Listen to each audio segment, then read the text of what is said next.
Deadliest mistakes you can make in the wilderness. You and your best bro are at a barbecue. It's a great time, the food is great, the weather is perfect, and somehow the conversation drifted to what would happen if you two got dropped in the middle of nowhere with absolutely nothing, and your friend, who's watched exactly one episode of a survival show in his entire life, is absolutely convinced he would be completely fine. More than fine, actually. He's telling you with full confidence that he could survive for weeks out there, and you're listening to him talk, and something inside you snaps because you're gonna prove him wrong. So you and your friend make a deal. Nothing extreme, just a weekend trip. Remote camping, no phone signal, no hotels, no safety net. Just you, your friend, the wilderness, and every piece of survival knowledge you've both casually picked up over the years. And you both shake on it and agree that this is either going to be the best story you've ever told or the last one. Following a river downstream will always lead you to safety. You and your friend get dropped at the trailhead by your buddy with a truck who immediately drives away before either of you can change your minds. And as you both look at each other with your packs on, your friend makes the very first decision of the trip. He points at the river running alongside the trail and tells you the plan. Follow it downstream, because everybody knows that rivers lead to civilization. People build towns near water. Follow the water, find the people, survive the weekend. Simple. And you think about it for a second, and honestly, it sounds completely reasonable. So, you follow the river. For the first hour, it's genuinely beautiful. The river is clear, the trail alongside it is easy, and your friend is already talking about how survival is actually not that hard. And the river drops off a cliff. Not a small one either. A proper waterfall, straight down into a gorge that neither of you can safely get around without backtracking a significant amount of time. And as you both stand there staring at it, your friend quietly puts his hands in his pockets and says nothing. The idea that following a river always leads you to safety is one of the most dangerous assumptions you can make in the wilderness, because rivers follow gravity. Not roads, not towns, not people, gravity. And gravity will take a river off a cliff, through an impassable canyon, into a swamp, or directly into terrain that's significantly more dangerous than where you started. Following a river downstream without knowing what's downstream isn't a survival strategy, it's a gamble. And in certain terrains, it's a gamble that's gotten people seriously hurt or killed.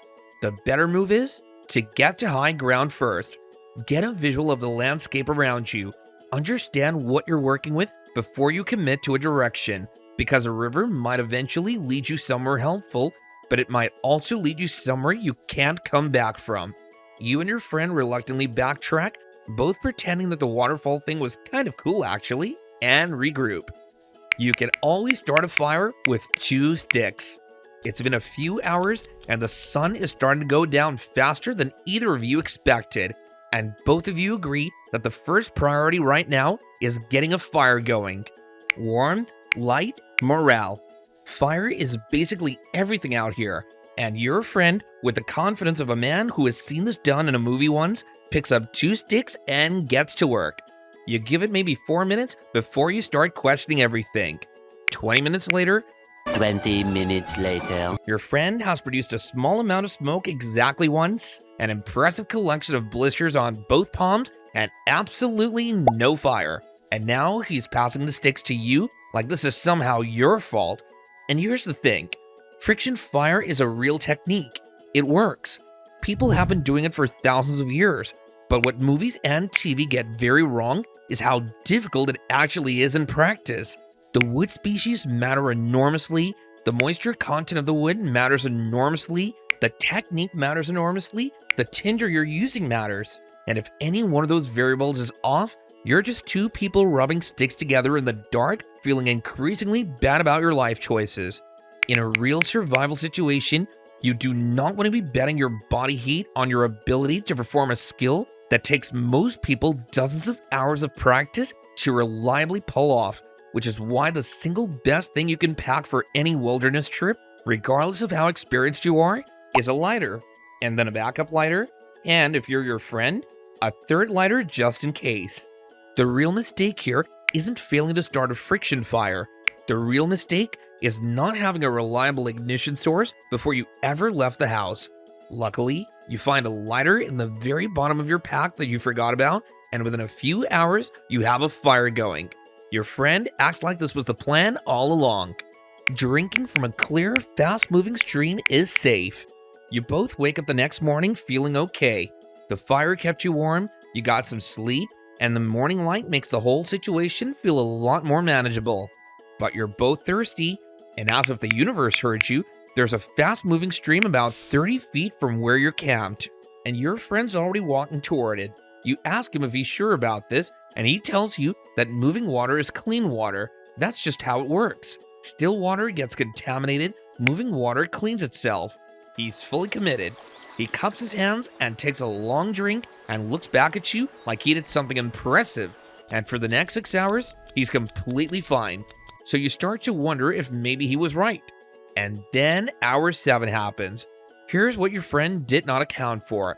Crystal clear moving water is genuinely one of the most deceptive things in nature.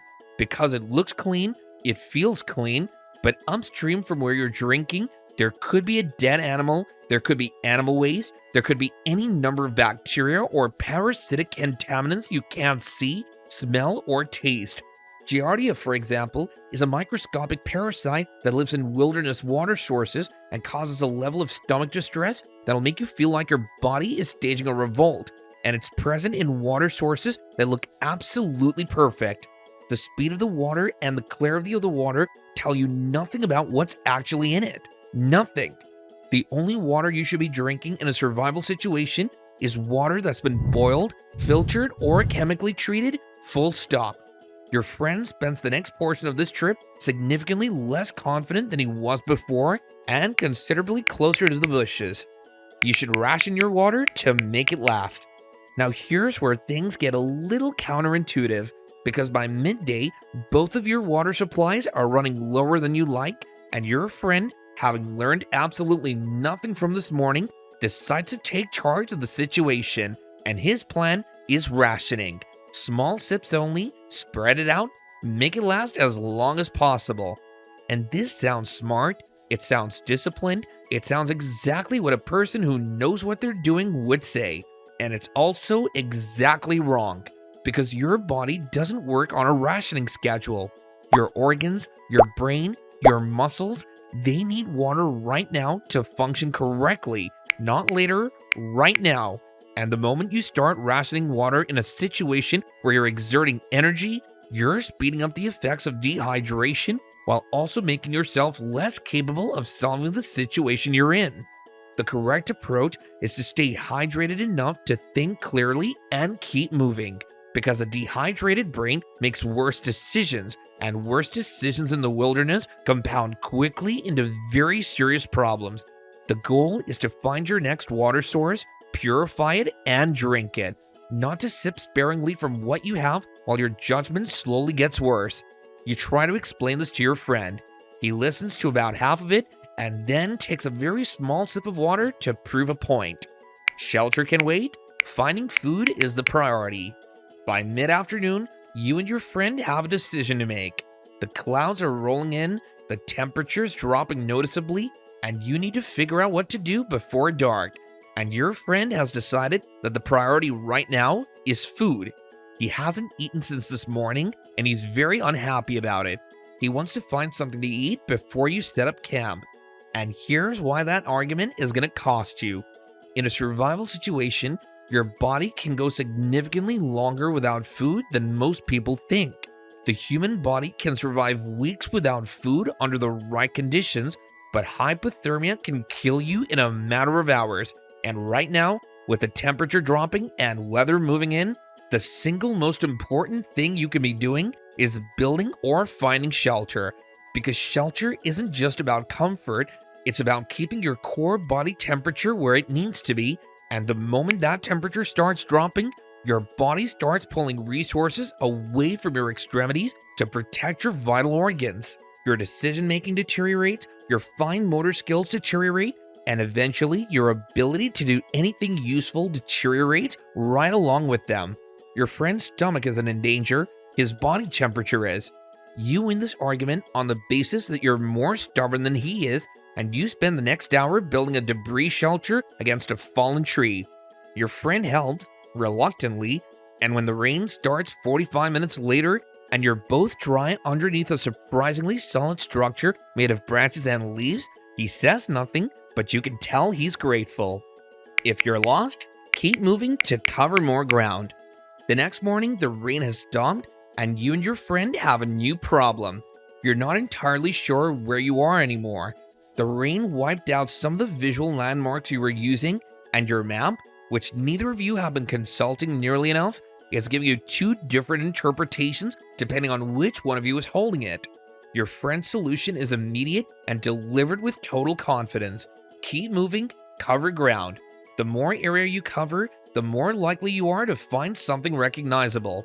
And this is one of those pieces of advice that feels so logical that it almost argues for itself. Of course you should keep moving. Staying still does nothing. Momentum is good, action is good. Except in this case, action might be the thing that gets you killed.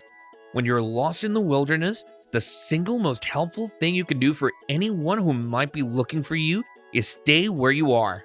Search and rescue operations are built around last known locations. The moment you start moving unpredictably through terrain you don't recognize, you're making it exponentially harder for anyone to find you. You're also burning calories, risking injury, and potentially moving further away from help with every step you take. The correct move is stop, which stands for stop, think, observe, and plan.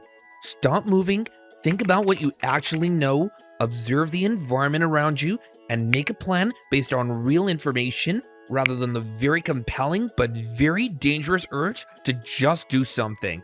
You explain this to your friend, and he disagrees.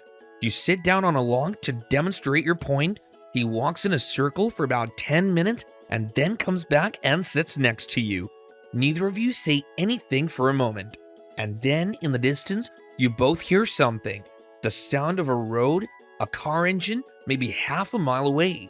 And because you stopped, because you listened, because you didn't just keep moving and potentially walk in the opposite direction, you now know exactly where to go. You and your friend walk out of those woods and onto a 2-lane road looking like you've genuinely been through it, and you have. Hypothermia scares, questionable water, and enough humility to last both of you a very long time. Your buddy with the truck picks you up 20 minutes later and doesn't ask a single question because the looks on your faces tell him everything he needs to know. And on the drive home, your friend is quiet for a long time, and then he says something that surprises you. I thought I knew what I was doing out there, and now you know. Leave a comment below and tell me what topic to tackle next. Real information, real stories, no cap. Also, join the No Cap crew and subscribe for free so you never lose us in the vast ocean of YouTube videos. Thanks for watching. See you around.